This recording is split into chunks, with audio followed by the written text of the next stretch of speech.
행복한 삶이란 식탁에서 사랑하는 사람들과 맛있는 음식을 먹으면서 입니다.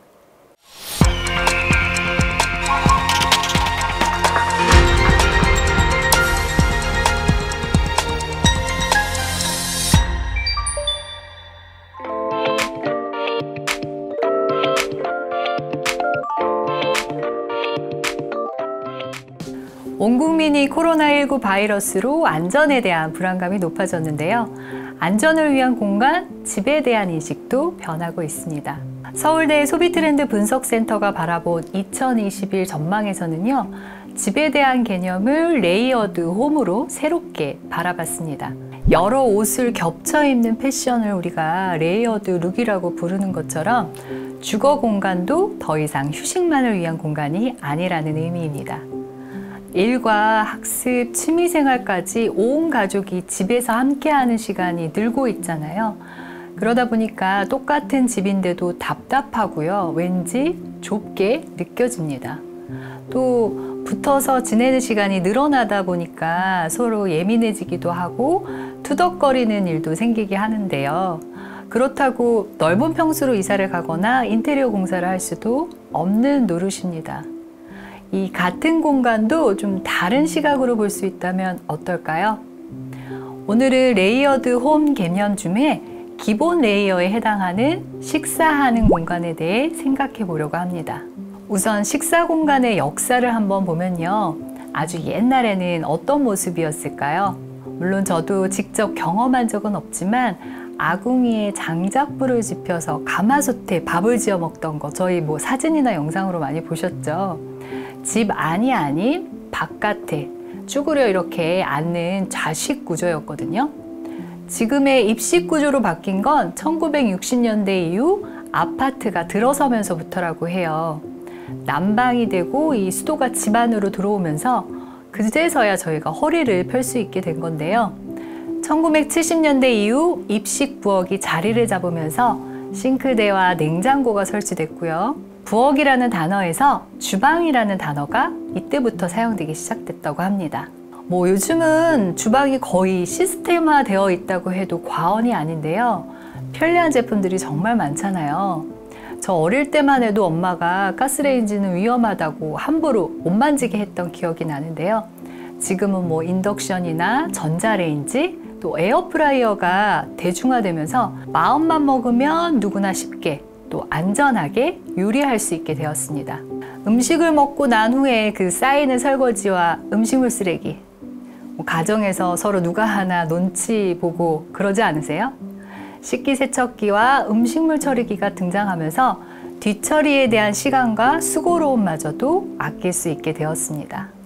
공간적인 면에서 다시 보자면요.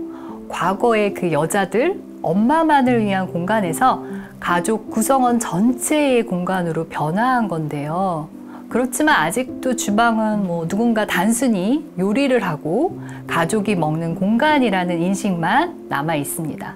밥이 그냥 밥이지 특별할 게 뭐 있어 하면 맛이 없게 느껴지는 것처럼 주방도 단순히 요리하고 먹는 곳이라고만 생각한다면 늘 똑같은 밥을 먹는 공간인 거잖아요.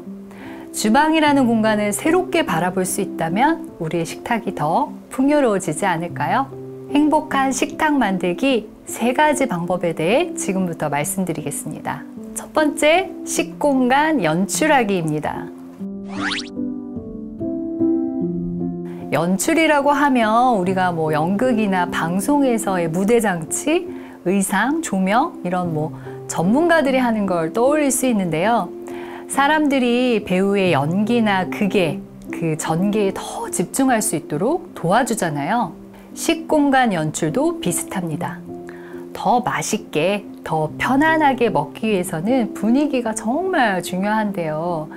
물론 푸드 코디네이터나 푸드 스타일리스트처럼 우리가 광고 촬영이나 드라마, 영화에서 나오는 것처럼 감각 있게 하기는 어렵겠지만요. 조금만 신경 써 본다면 집에서도 얼마든지 연출이 가능합니다. 나는 요리도 잘 못하고 꾸미는 것도 소질 없는데 하시는 분들 있으시죠? 다시 말씀드리지만 우리는 전문가는 아니잖아요. 저 역시 영양 전문가이지 요리나 테이블 세팅에는 좀 자신이 없거든요. 저처럼 감각이 없어도 조금만 노력해 보겠습니다. 먼저 식탁의 위치를 바꿔보는 거예요. 식탁이 꼭 주방에 있어야 하는 건 아니거든요. 싱크대 가까이에 있는 식탁을 거실, 밖이 내려다 보이는 베란다 앞으로만 옮겨봐도 기분 전환이 됩니다. 꽃병에 꽃이라도 꽂고 예쁜 찻잔에 커피라도 한 잔 마시게 되면 집 앞 카페에 온 듯한 기분 정도는 낼 수 있고요. 식탁보나 테이블 매트를 깔아준다든지 그릇이나 수저 세트를 바꿔보세요. 공간이 아닌 도구만 바꿔도 산뜻한 기분을 낼 수 있거든요. 그냥 밥인데 아무 걸로나 먹으면 어때? 괜히 돈을 왜 써? 이런 생각 하시는 건 아니죠? 인터넷에 좀 이렇게 검색만 잘해도 저렴한 제품들이 많이 있으니까요. 우리 조금만 더 노력해 봅시다. 보이는 사진은 전문가의 솜씨지만요. 나무 소재의 도마나 테이블보로 이렇게 접어서 레이어드 했습니다. 이렇게만 해도 훨씬 세련된 분위기를 연출할 수 있고요. 음식을 예쁘게 담는 것도 도움이 됩니다. 왜 브런치 카페 같은 데 가보면 접시는 이렇게 큰데 음식은 조금 담겨 있잖아요. 양이 적고 비싸다고 하면서도 한 번씩 가는 이유가 있듯이 여백의 미가 조금 보이게 조금은 부족한 듯이 담아봐도 좋습니다. 잔잔한 음악이라도 틀어놓으면 어떨까요? 홈스토랑이나 홈카페 분위기를 연출할 수 있고요. 이게 바로 레이어드 홈에서 말하는 응용 레이어입니다. 여기에 하나 더 인테리어 전문가들이 가장 효과가 좋다고 추천하는 방법은 바로 조명인데요. 요즘은 적은 비용으로도 셀프로 쉽게 바꿀 수 있거든요. 그게 난 좀 번거롭다 하시면 은은한 색을 내는 스탠드 조명이나 초로도 비슷한 효과를 낼 수 있다고 합니다. 아무리 좋은 공간이라도 사람이 없다면 의미가 없겠죠. 그래서 두 번째는 사람과 연결하기입니다.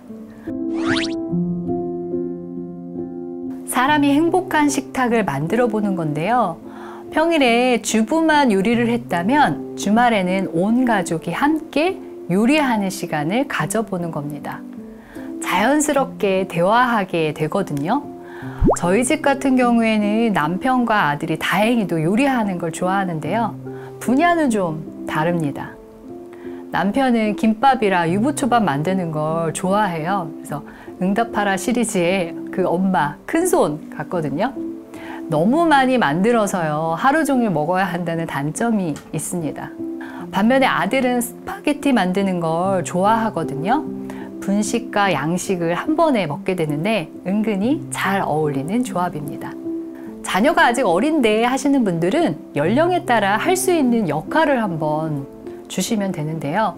가장 쉬운 방법은 식재료 전처리에 동참시키는 겁니다.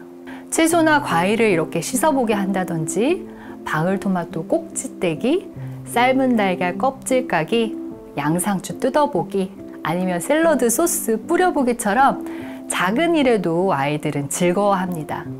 자연스럽게 식재료와 친숙해지고요. 당장은 먹지 않더라도 요리의 과정을 오감으로 느낀다면 언젠가는 먹게 됩니다. 또 자기가 만들었다는 생각에 자존감까지 커지는데요.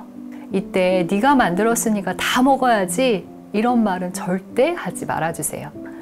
요리를 하며 먹어야 한다는 부담감에 먹는 것이 더 싫어질 수 있거든요. 아들이 초등학교 1, 2학년 때인 것 같은데요.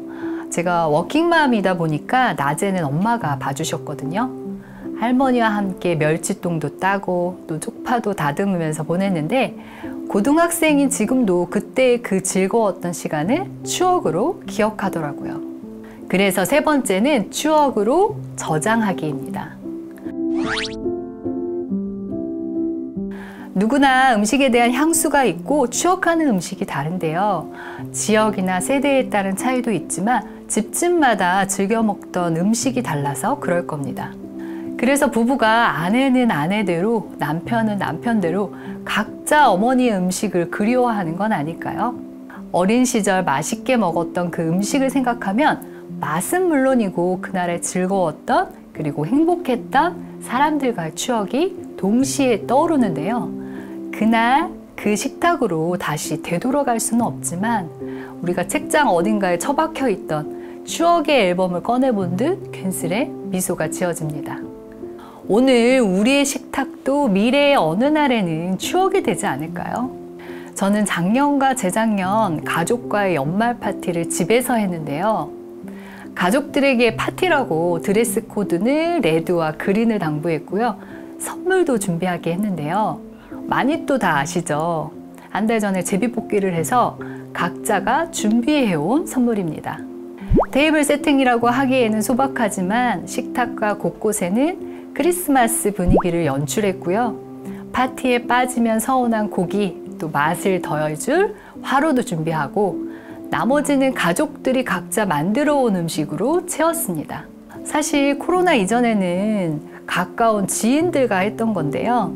문득 코로나19로 부모님하고 제대로 외식도 못했는데 이벤트를 한번 마련해보자. 그래서 시작한 거거든요.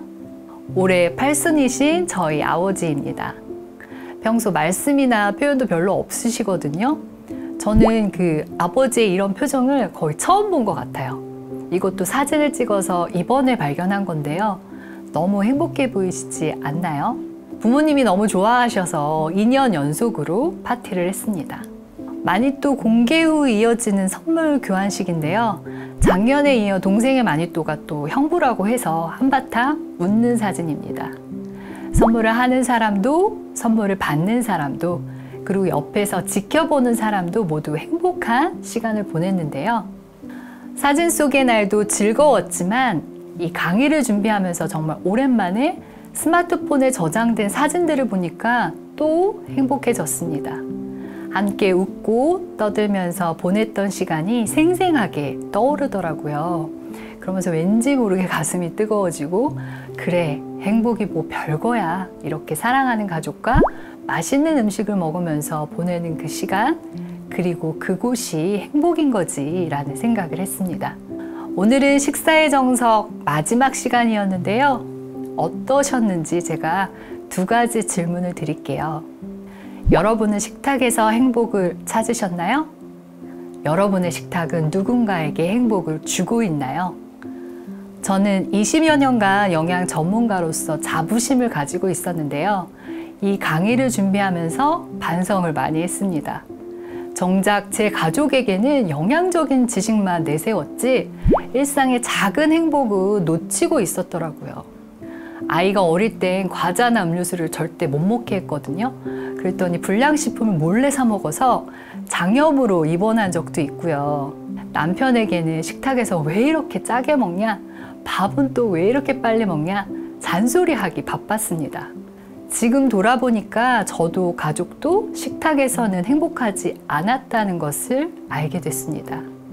행복한 삶이란 식탁에서 사랑하는 사람들과 맛있는 음식을 먹으면서 즐겁게 보낸 시간입니다. 마지막으로 행복은 강도가 아닌 빈도라는 말처럼 여러분의 식탁에서 행복이 자주 발견되길 바라면서 마치고자 합니다. 그동안 함께 해주셔서 감사합니다.